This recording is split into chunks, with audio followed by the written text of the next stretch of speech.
Hello everyone, welcome to the Redmen TV, the Uncensored match build-up show is back. I mean, it's been here for the last month and a half, but it's back properly now because the proper footy is here and we all actually care about this stuff. John Gibbons joins us from the Anfield Wrap, Chris Pajak is here and Ross Chanley is here as well as, you know, me. Chris. Hi. As mentioned, the proper footy is back. Well, let's start the show as we start every one of these shows every season. Fuck pre-season. Pre-season can get in the bin. Proper footy, amazing. It's boss, mate. I just fucking, I've said it for so many weeks. I just love watching the Reds play. I just want us to be as good as I think we can be. And you know, it's a tough place to go and start your season, isn't it? But ultimately, I think the way that Liverpool have started in pre-season, and you know, pre-season's not about putting an entire game together. It's for me, it's about picking moments out of those games and seeing like how partnerships are sort of working and stuff like that. The times we've seen that front three, if that's the front three that he goes with against Watford, which is Mane, Salah and Firmino, we should just blow them out the water. And if we can just, in the first game of the season, if Watford just sit back and defend us 2 banks of 4 and we blow them away, can you imagine how good that's going to make the entire fan base feel? Yeah, exactly. Completely agree on that. Because the flip side is they do a number on us, and that's it. We're fucked all year again. We can't fucking beat the low block sides. We'll pack in and go and get a job. Yeah, it's that time of year, isn't it, Gibber, where we've got another 24, 48 hours of just everything existing in theory and you know, and the real beauty of football, where we can get ourselves hyped up before we actually have to watch the thing. It's the time of year where you either remember to turn your series link back on for Match of the Day, or you turn on to watch Match of the Day the morning after and it's not there because you turned your series link off at some point during the season. This is the perfect time to be a football fan, right here, right now. No, absolutely. And I quite like the fact that we're playing first as well. I maybe prefer 3 o'clock just for drinking purposes. But in terms of, I like the fact that everyone's going to be watching Liverpool. You know, there's the Friday night game, but then Saturday everyone will be going, oh, let's see what these Liverpool team are like. And Chris is right. If them from free turn it on like they've looked like they're going to pre-season, then there's going to be a few people going, you know, maybe revising their predicted Premier League tables and putting Liverpool kind of a little bit higher, because they've got the potential to be a very exciting team this year. This is one of this. Hopefully, everything goes well, Ross. You're always seeing like fantasy football players transferred in. The most transferred in player, you could see it being quite easily a Salah or a Mane or a Trent or whatever, just based on this performance. If it goes to plan, you can see that, as Chris says, the waves of optimism starting to build for the season. Yeah, you can slight pre-season a little bit, but what we've seen has been an improvement on last season already. I know we've only signed 3 players, or 2 plus Solanke, whatever the fuck it is now. 2.5 or whatever. 2.5 or whatever it is. But yeah, it just goes to that escapism of going back to the football and being excited. Saturday lunchtime kick-off as well. I think we've got the advantage of Watford won't see that front three play against Premier League teams, so they don't know what's going to happen to them. So we just...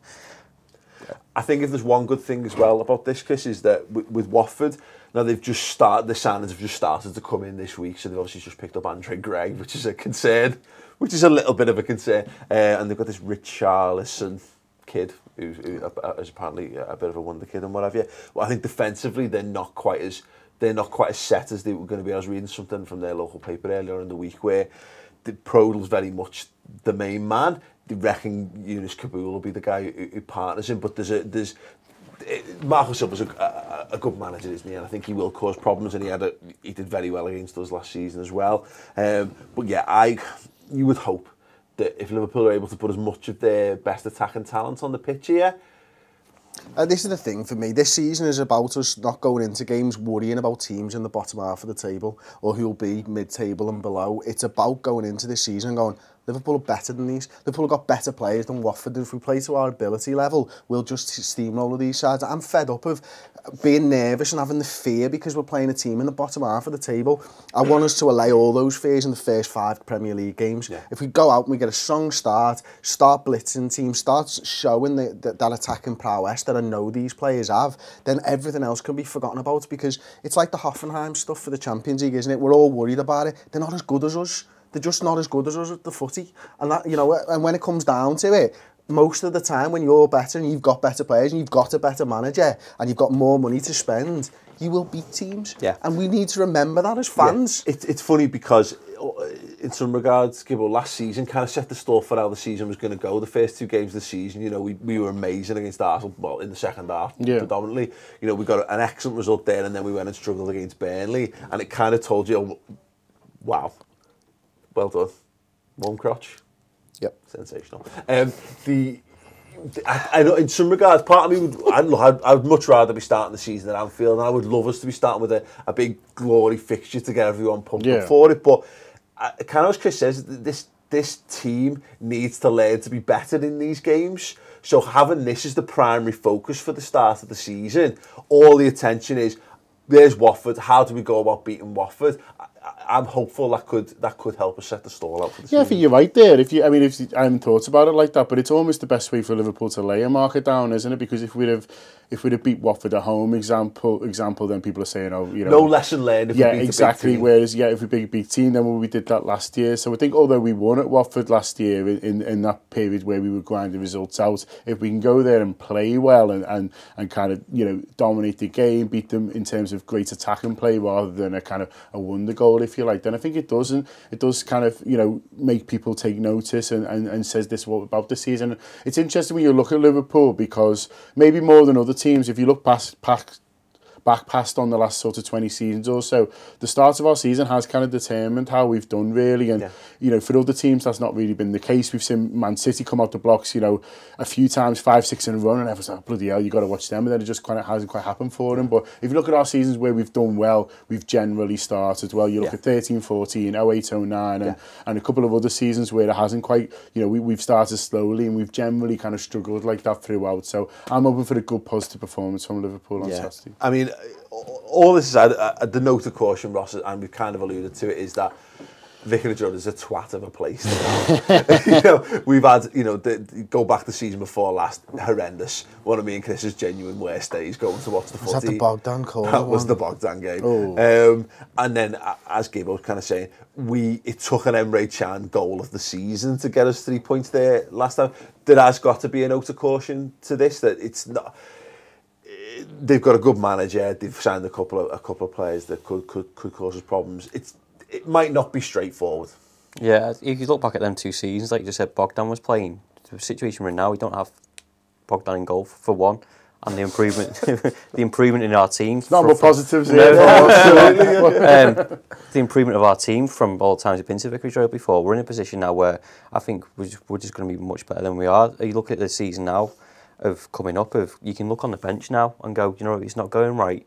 You can turn around and look at the bench and go, oh, do you know what, you got Woodburn, or you got, I don't know, X, Y, and Z to come off of the bench, and they can change it. Or if you push grinding out results, someone else can come on and defend that lead. Yeah, I do feel as though we've got, you know, people bang on about this Plan B thing, Chris, and I think it's a bit misleading in some respects. But let's say Dom Solanke starts on the bench in this game, I'm loads more confident and happy about us going into the last 20 minutes of a football match, having not just a unit up front, because we've tried that in the past, but he's more than that, isn't he? He's got more strengths as well. I do feel as though we will have options off the bench to change games. Absolutely. So. I think Solanke's a really interesting one, because, you know, from the pre-season we've seen that he's very good. He's also the first striker that Klopp's bought. So you know, whenever I've seen him, every single game, he's shown me something else that he can do. You know, first it's the hold-up play, and then it's like getting in behind and the pressing and stuff like that we saw against Tranmere. And every single time, he's shown me something else. Now, for me, he looks like a natural fit for that number 9 position. You know, he looks like he's built for it. Origi still looks like a square peg in a round hole for me. And, you know, as we see Klopp make signings, I think we're going to see a little bit more of that each and every time, is that he knows exactly what type of player he wants. You know, and the Solanke thing, you know, right now he's a confident young guy. He looks like he's had a great tournament in the summer and stuff like that for England, and, you know, he's just going to build on that. But hopefully we don't need him. You know, wouldn't it be great if we see him for the last 20 minutes, because we've dicked him in the face? You know I mean, you've asked us to kind of pick a team, but I think just as interesting it'll be who's on the bench, because over the summer we've all been looking for clues on like the hierarchy and stuff, and Jurgen's always thrown a bit of a curveball, so you're kind of not quite sure who's ahead of who. But I think the bench will be clues for that, because, you know, you look at, if he'd say he goes Firmino as number 9, then that's Sturridge, Origi and Solanke. Well, you can't put them all on the bench, bench. So who's the one who misses out there? Same at the back, you know, does he go for the experience of Clavin, or does he throw Gomez in there? You know, where's he at with Moreno? And in midfield as well, you've got so Gruyer, Chajari, Woodburn, and so I think I'll be looking at the bench with it with as much interest as the first team, and just seeing like, well, who's thrown themselves into the limelight a bit more over the summer, and who's kind of dropped a bit off. And that's the beauty, I think, of what the pre-season's done for us, is there's not a member of that squad that I'm not, at the very bare minimum, interested to see how he figures in Klopp's plans, and at best, like, really, really excited to see them take to the pitch, and I just think we're in such a good position in that regard. So we're going to be predicting a new feature on the build-up shows. We know Chris has a starting 11 show. We won't be calling on him in this regard, but myself, Gibbo and Ross will be talking through what we think Liverpool are going to line up with in a second. But I have to point out, the response has been phenomenal. As most of you will know by now, we're sponsoring AFC Liverpool for the forthcoming season. The kit's revealed last week. Loads of people have asked us about them. They're going to be going up on the Redmen TV shop at some point. Yeah, probably over the next 2 days, something like that. Cool. That's boss what you've done there, lads. Well in. Yeah, I mainly just because we've created a really good-looking football shirt, as much as the grassroots thing. Like, so which magazine was it? Was it 90 Minutes where you could design your own shirt and do it and send it off, like, and you could win it if it was the best one? You're the first person in this office other than me that knows 90 Minutes magazine. So thanks very much. There's a load on the wall in the retro studio, but that exactly. I came up with that. So yeah, if you haven't seen them, we'll put some pictures up, and those shirts will be available to buy. I think they're going to be going on at 30 quid, yeah, and you're obviously supporting the club as well, most importantly. Yeah, I think that's the benefit of it, and that's the thing for us. We've been, supporters of AFC Liverpool for a number of years now. When we first started out, we used to do a lot of stuff with them, and it kind of fell by the wayside. But yeah, we're going to be prominent on the shirts this season. As I say, if you want to buy an AFC Liverpool shirt, even if you just stick it on your wall, money goes towards the club to help support them this season, and that'll be amazing. Right, we're doing a sleeve sponsor for them as well. Fuck yeah. Well, that'll be tough. It would be nice. Yeah. Better than Western Union. It's funny because my brother-in-law asked me if I wanted to sponsor his Sunday League team, and I was like, I'll do for Redmen, but I'll do for Wrexham or Mates TV. And I thought the hubris of having my face on a Sunday League football shirt is like, probably do it for retro football. It'll be fine. But yeah, maybe it's an option. I have a big head after all. Right, so we asked the lads, and obviously you can play along at home as well, what you think Liverpool's starting 11 is going to be. Of course, the real starting 11 prediction, the one that's going to be the team that Jürgen goes with. Of course, fuck off! Fucking laugh. Live. I've got precisely none right so far in pre-season. That's tough. It's a hiding to nothing. Yeah, hiding to nothing. Exactly. Plus, Jürgen rings you on these ones as well. And talks it with you. No, not at all. I think it's the other way around. I think he watches the show and goes, I'll just change him. See you later. Bastard, I really wanted to play Goons. Right, okay, so, gents, without further... So, well, can we have a bit of a ooh, come on, lads. Right, you know what, you're not even on camera. You didn't even have to do what... It's pathetic. Moreno. Okay. 3 different left-backs. I think left-back is the real one here, okay? So, you guys have gone with the notion that Coutinho's not going to be fit. Yeah. I've gambled. Okay. I'll be perfectly honest. I think we're all in agreement that if he's fit, he will play. Yeah.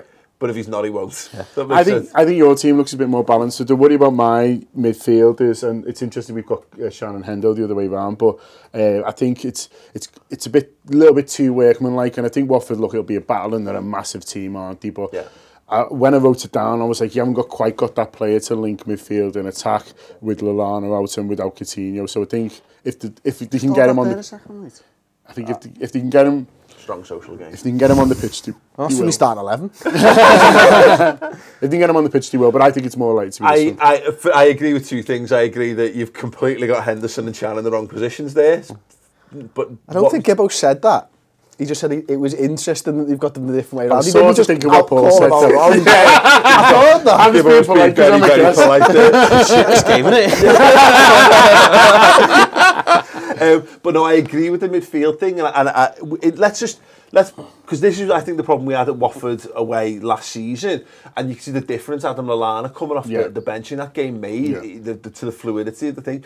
Is there a shout for another more creative player?